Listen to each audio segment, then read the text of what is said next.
Welcome back to the God Pill. The future is pretty uncertain, and on this channel, I'm only committed to releasing this video and continuing work on the Diatessaron audiobook for now. I might transition to a new or existing other channel in regard to future output. This video seemed like an easy topic. If you like the content, don't hesitate to like, share, subscribe, comment, or donate. Today's topic is an ancient red pill, the tale of the three guardsmen, taken from 1st Esdras. I'll let it speak for itself. Now when Darius reigned, he made a great feast unto all his subjects, and unto all his household, and unto all the princes of Media and Persia, and to all the governors, and captains, and lieutenants that were under him, from India unto Ethiopia, of 127 provinces.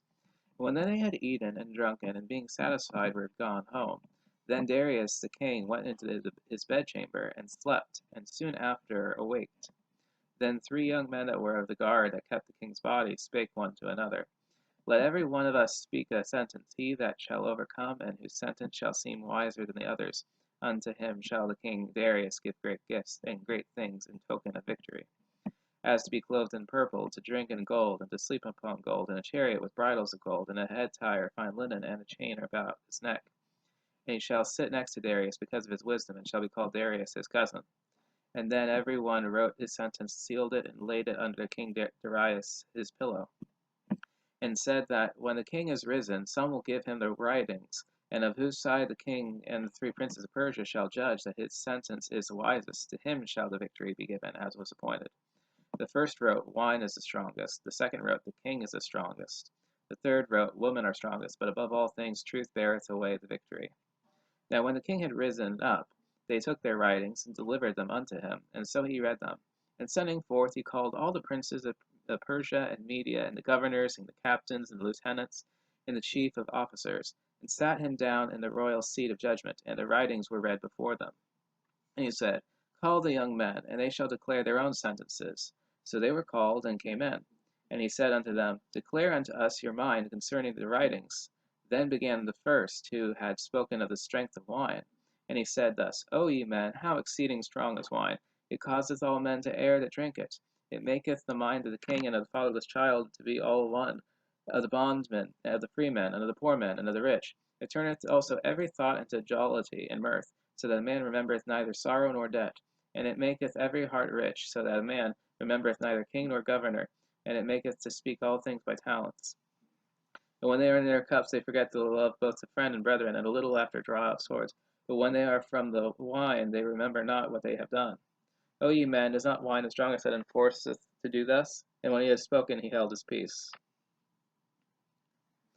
Then the second that had spoken of the strength of the king began to say, O ye men, do not men excel in strength that bear rule over sea and land and all things in them? But yet the king is more mighty, for he is lord over all these things, and hath dominion over them, and whatsoever he commandeth them they do. If he bid them make war the one against the other, they do it. If he send them out against the enemies, they go and break down mountains, walls, and towers. They slay and are slain, and transgress not the king's commandment. If they get the victory, they bring all to the king, as well to spoil as all things else. Likewise, for those that are no soldiers, and have not to do with wars, but use husbandry, when they have reaped again, and that which they had sown, they bring it to the king, and compel one another to pay tribute unto the king. And yet he is but one man. If he commands to kill, they kill. If he command to spare, they spare. If he command to smite, they smite. If he command to make desolate, they make desolate. If he command to build, they build. If he command to cut down, they cut down. If he command to plant, they plant. So all his people and his armies obey him. Furthermore, he lieth down, he eateth and drinketh, and taketh his rest. And these keep watch round about him, neither may any one depart into his own business, neither disobey they him in anything. O ye men, how should not the king be the mightiest? One such sort he is obeyed, and he held his tongue. Then the third who had spoken of woman and of the truth, this was Zerubbabel, began to speak. O ye men, is it not the great king, nor the multitude of men, neither is it wine that excelleth?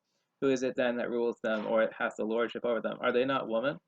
Women have borne the king, and all the people that bear rule by sea and land. Even of them came they, and they nourished them up, and they planted the vineyards from whence the wine cometh. These also make garments for men.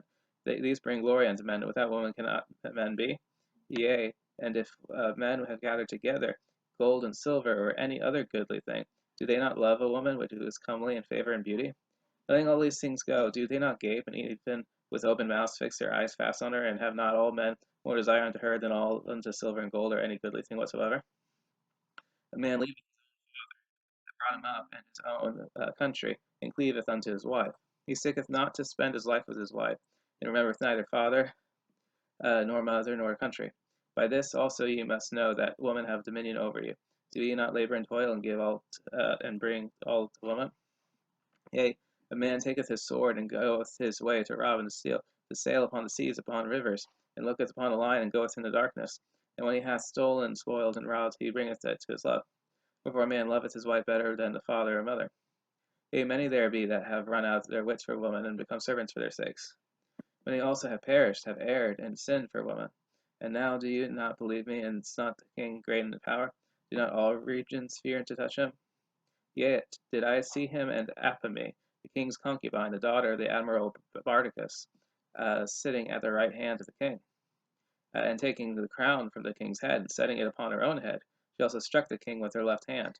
And yet for all this the king gaped and gazed upon her with open mouth. If she laughed upon him, he laughed also. But if she took any displeasure at him, the king was fain to flatter, that she might be reconciled to him again. O ye men, how can it be but women should be strong, seeing they do thus? Then the king and the princes looked upon one another, so he began to speak of the truth. O ye men, are not women strong? Great as the earth, high as heaven, swift as the sun in its course. For he compasseth the heavens round about, and fetcheth his course again to his own place in one day. Is he not great that maketh these things? Therefore great is the truth, and stronger than all things. All the earth crieth upon the truth, and the heavens blesseth it. All works shake and tremble at it, and with it is no righteous thing. Wine is wicked, the king is wicked, women are wicked, all children and men are wicked, and such are all their wicked works, and there is no truth in them. In their unrighteousness also they shall perish. As for the truth, it endureth, and is always strong, it liveth and conquereth for evermore.